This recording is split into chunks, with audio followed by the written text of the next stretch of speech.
महाराष्ट्रात शिक्षक होण्याची स्वप्न लाखो उमेदवार पाहतात. पण हा जो प्रवास आहे तो अनेकदा सरकारी नियम, अटी आणि GRच्या चक्रव्यूहात अडकतो. आज आपण या चक्रव्यूहातून एक सोपा मार्ग काढणार आहोत. हो, आणि त्यासाठी आपल्यासमोर 2 महत्त्वाचे सरकारी निर्णय आहेत.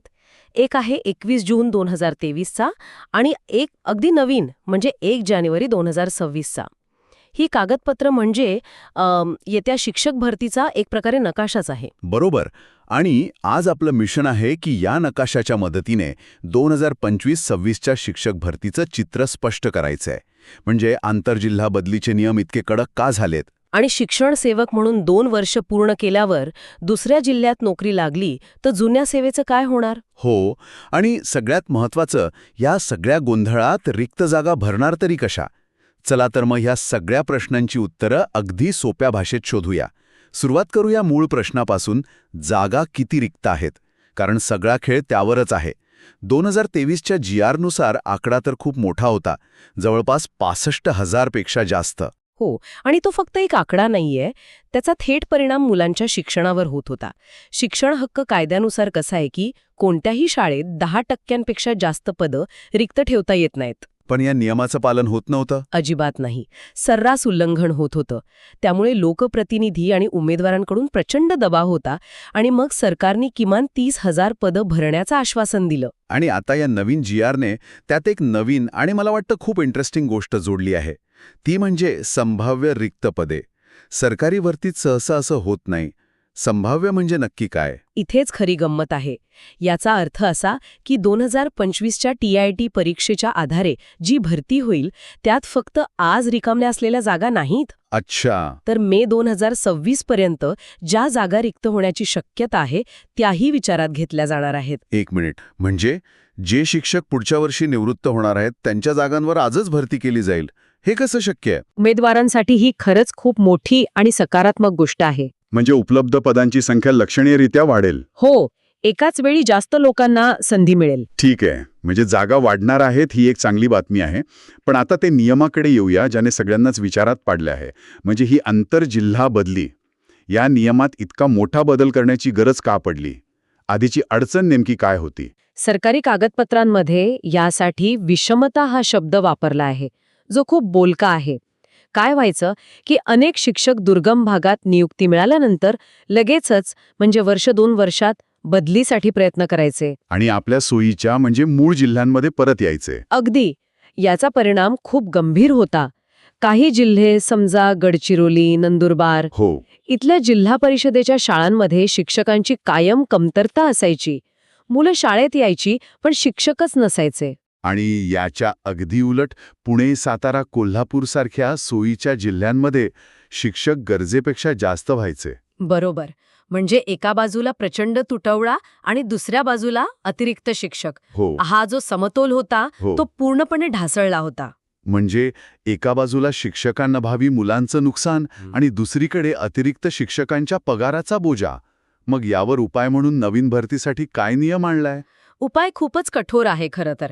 जून 2023च्या निर्णयानुसार नव्याने नियुक्ती झालेल्या शिक्षकांना आंतरजिल्हा बदलीचा हक्कच राहणार नाही. हक्कच राहणार नाही? हो. GRमध्ये स्पष्ट लिहिलं आहे की नव्याने नियुक्ती झाल्यानंतर सदर शिक्षकास जिल्हा बदलीचा हक्क राहणार नाही. ही एक प्रकारे लक्ष्मण रेषाच आहे. थांबा, म्हणजे एकदा नियुक्ती मिळाली की जिल्हा बदलणं जवळपास अशक्य आहे. पण समजा एखाद्या उमेदवाराला गडचिरोलीत नियुक्ती मिळाली पण त्यांचं कुटुंब पुण्यात आहे.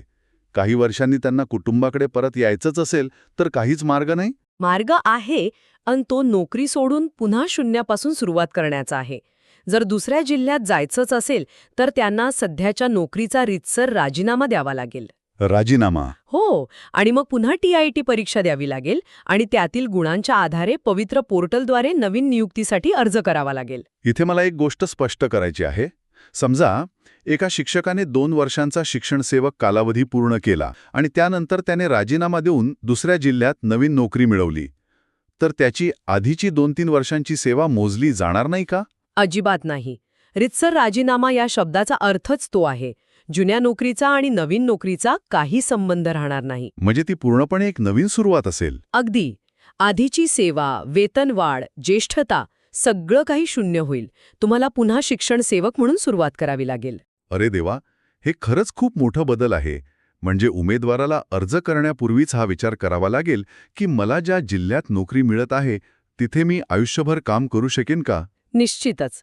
या नियमाचा मुख्य उद्देश शाळांमध्ये स्थिरता आणणं हा आहे. सरकारचं म्हणणं असं आहे की शिक्षक सतत बदलीच्या प्रयत्नात असतील तर ते शिकवण्यावर लक्ष कसं केंद्रित करणार? बरोबर आहे. त्यामुळेच हा कठोर निर्णय घेतला गेला आहे.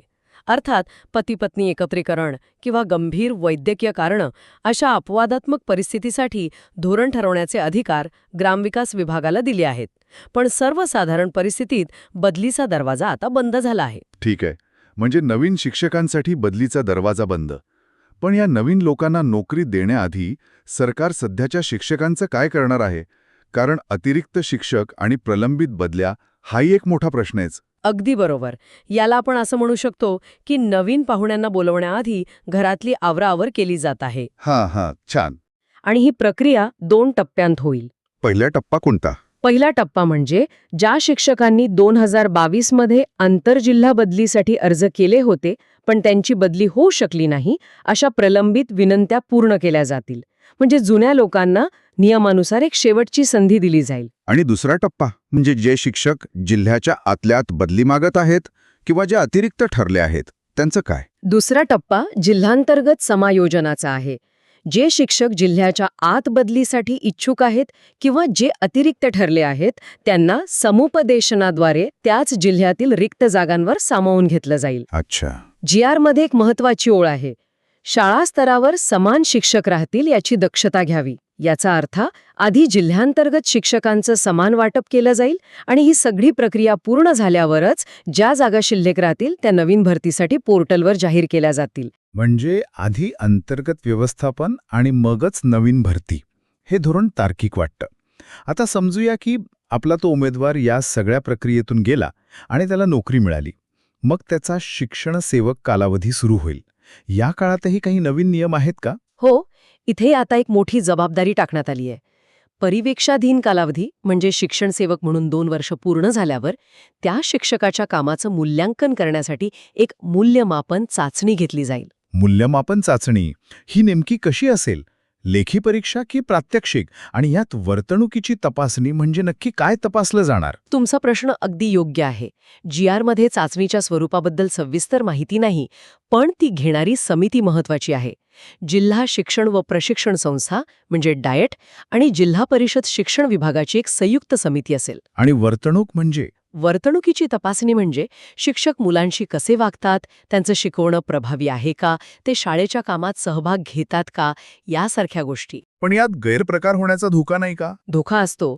म्हणूनच ही प्रक्रिया पारदर्शक कशी राबवली जाते हे पाहणं महत्वाचं ठरेल. आणि समजा या मूल्यांकनात कोणी कमी पडलं किंवा कामात हलगर्जीपणा आढळला तर थेट कारवाई होणार का? बदली वगैरे? नाही. आणि हा सर्वात महत्वाचा बदल आहे. GR मधले स्पष्ट म्हटलं आहे की बदली करणे ही शिक्षा नाही.